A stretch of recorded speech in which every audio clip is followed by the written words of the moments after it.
tales for dark nights.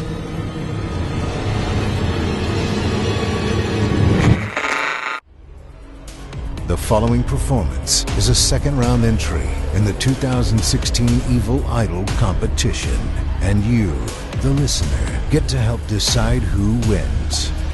Like what you hear? Click the thumbs up. Don't care for it? Click the thumbs down. Good luck to all of our contestants.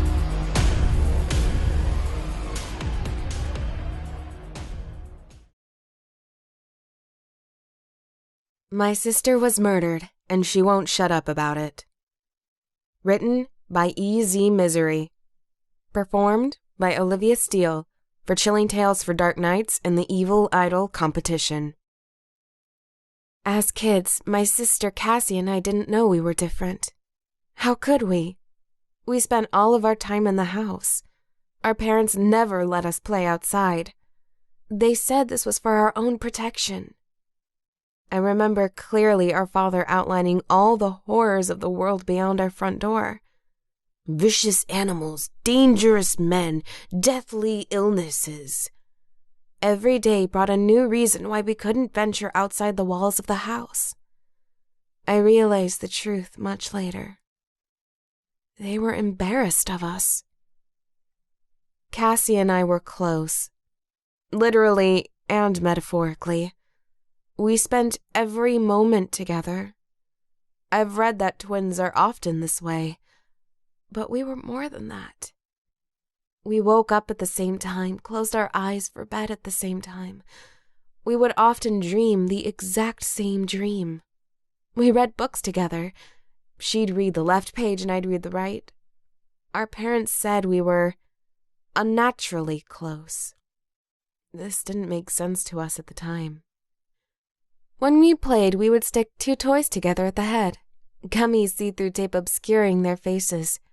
We would walk the one-headed doll in staccato movements, Cassie moving the left leg, me moving the right. Soon all of our toys were paired up. The stuffed pig was taped to the alligator, the china doll was matched up with the plastic dinosaur. Cassie and I even went so far as to glue our pillows together. So they'd never be lonely, I told our outraged mother. Despite our bond, Cassie and I were very different. I was perfectly fine obeying all of our parents' rules, although they were plentiful. Cassie, on the other hand, hated the rules. Even the small ones like brushing our teeth at night would send her into a fit. I liked Mother's dresses she would make for me, but Cassie ripped at them with her teeth. Cassie was also nonverbal. It wasn't her fault, she just couldn't get her mouth to move the way the rest of ours did. This didn't mean we couldn't communicate.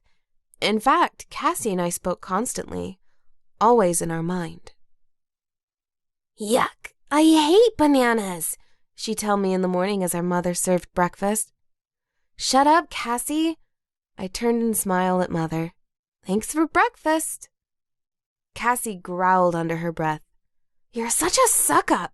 We're prisoners here and you treat them like angels! They're our parents! Mother could always see we were arguing in our head. She never commented on it, though. I don't think she wanted to know what was going on between us. When we were younger, I noticed that Cassie and I didn't look like the kids in the picture books. These kids were alone. But Cassie and I were always together. I asked Father about it, and he told us we had a condition.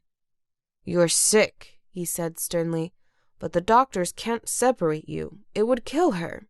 He would like me to die, Cassie whispered in our head. Of course he wouldn't. He loves you. But he didn't. I knew this secretly. Our parents didn't do much to hide the fact that they favored me. They viewed Cassie as dead weight. And as we got older, I have to admit that I started to understand their opinion. She was difficult.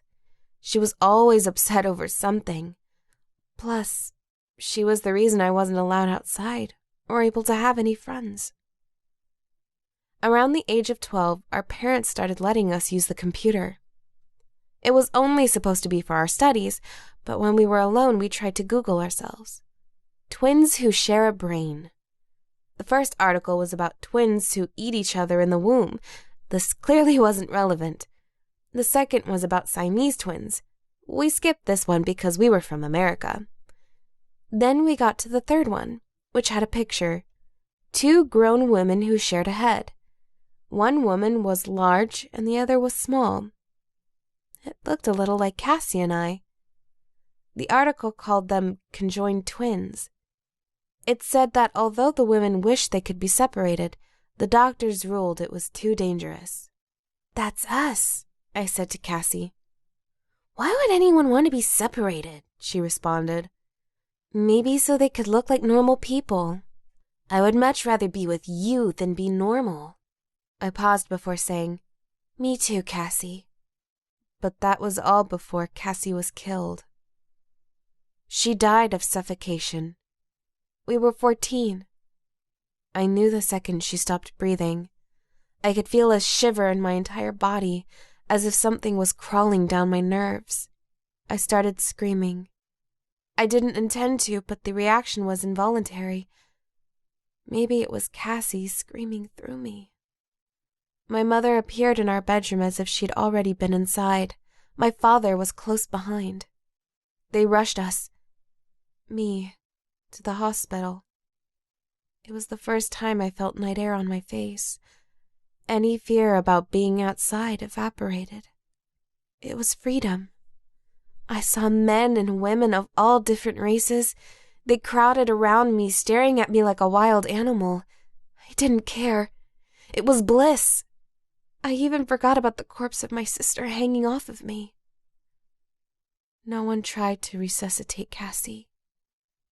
Even though I knew she was dead, there was not a single attempt to save her life. The only thing the doctors did was prep me for surgery. Mother and father stroked my hair. They told me they loved me. That soon this would all be over. That the doctors would remove the tumor. The tumor that was my dead sister. I woke up sometime later with the oddest sensation of weightlessness. My eyes were barely open, but I could see my parents asleep on a nearby couch. I was hooked up to a number of machines. I looked over and realized I was alone. The normal feeling of Cassie's body next to mine was gone. I was in a twin-sized bed. Logically, I knew what happened. Cassie died, and so they removed her from me. But the shock of the lack of her made my heart race. This thing I had secretly wanted, quietly yearned for, was terrifying. I lay back and moved my head around. It was so strange being able to move freely. There was no extra body to hinder me. Fleetingly, I wondered where her corpse was. Was it lonely? Was I lonely? I lifted my hand hesitantly and felt the flesh that had once connected me to Cassie. In its place was a large scar and raised stitches. All that was left of my sister was empty air. It didn't feel real. I had only been conscious a few minutes and already panic was setting in. This was a mistake. What happened to Cassie? Where was she? I needed her. Desperately, I whispered, "Cassie, are you there?" A minute ticked by. Silence. Then a massive wave of screams filled my brain. It was Cassie's voice, igniting my mind with 1,000 horrified shrieks. My eyes stuck wide open. Cassie's voice began to speak through the screaming. "They killed me! They killed me! They killed me! Shut up!" I yelled. My parents rose from sleep. I realized I had said this out loud. They came to me, trying to soothe my fears, but all the while Cassie was tormenting me. "They murdered me!" I tried not responding to the voice, but it didn't matter. Cassie didn't care if I spoke back. For days, she just kept lamenting her death as the doctors tried to teach me how to stand and walk without Cassie. She made herself known in my head. I pretended to be fine, but the voice tore through my sanity. I couldn't sleep. Every time I closed my eyes, she'd start up again. "It was them, our filthy parents. They put a pillow over my mouth and killed me. I didn't tell anyone about the voice. Who would understand? Soon I was cleared to go home by the doctors. My parents made arrangements for me to start attending school. They bought me a wig to cover up the disfiguring scar. The doors were all unlocked now. There was no more hiding. It should have felt like heaven, but instead the voice of my sister haunted my mind. Dead. I'm dead. They killed me. Months passed with the same agonizing existence. I lost weight. I barely slept. Nothing could bring me any happiness. Cassie was slowly driving me insane. I didn't know if this was my imagination or if Cassie was really alive somewhere in my brain. But one day, I'd had enough. I couldn't do it any longer. They killed me. Our parents murdered me. Cassie was sobbing against my eardrums. I took a deep breath and said, Cassie, you have to stop. I put a hand over my mouth in surprise. I hadn't spoken in my brain, only out loud. I tried again. Stop it, Cassie! Desperately, I shoved my fist in my mouth to stop myself from talking, but nothing came out. The ability to speak through my mind had died with my sister. I crawled into a corner of the bedroom, arms over my head. I started to sob. Waves of horror and sorrow careened across my body. Cassie just kept screaming and screaming. Our parents are filthy monsters. They murdered me so they could have a normal daughter. They smothered me with a pillow. They didn't kill you. I did, I shrieked.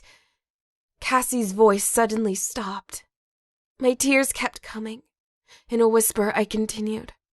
I couldn't live like that anymore. I wanted to be normal. I could still feel the weight of the pillow as I shoved it onto Cassie's face. I remembered the moans for help. I could still feel her clawing at my arm. Then something changed.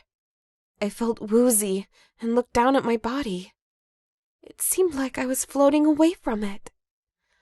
My being shrank.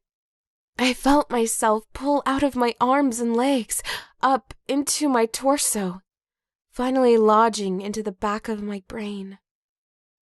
I was a tiny ball of myself, hidden somewhere deep. My arm raised slowly. My arm? Her arm. My voice spoke out loud, but it wasn't me talking. Finally, you admit it. Terrified, I tried to call out, "What's going on?" But it was just my head. Our head? Just because he killed the body doesn't mean we don't still share the brain. My voice came out crackled. I was waiting for you to do it. I knew you would. You are just like our parents, filthy, disgusting monsters. But I've always been stronger and smarter than you. You killed the body, but I still control the brain. Cassie stood up in my body, shaking out my limbs. I desperately tried to control anything, but she was right. She was stronger than me. It's strange being able to talk, she said out loud. I like it more than I thought I would. What are you going to do? I am going to become you. The prettier one. The one our parents wanted. Then I'll kill them. Maybe I'll staple their skulls together. Remember how they hated when we did that to our toys? And the best part is, I'll still have you, stuck there in the back of our brain. She laughed. I always said we'd never be separated. This was 7 years ago. Our parents are long dead now. She never went through with her promise to staple their heads together.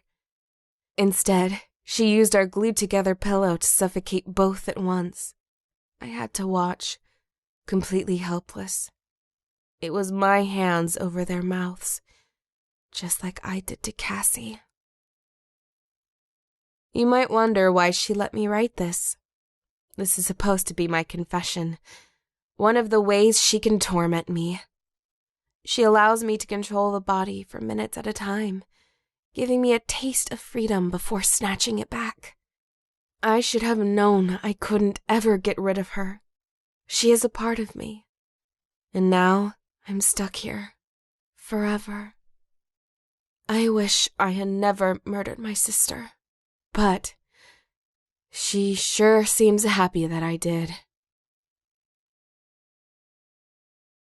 Thanks for listening. If you haven't already, don't forget to cast your vote for this contestant via a thumbs up or thumbs down vote. By doing so, you'll help us determine who will become the next permanent member of our voice acting team.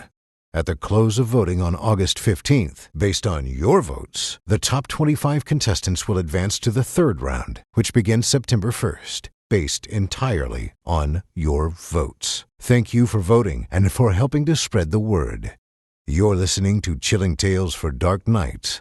I'm Steve Taylor, host of Chilling Tales, the podcast, encouraging you to turn off the lights and turn on the dark. Chilling Tales for Dark Nights.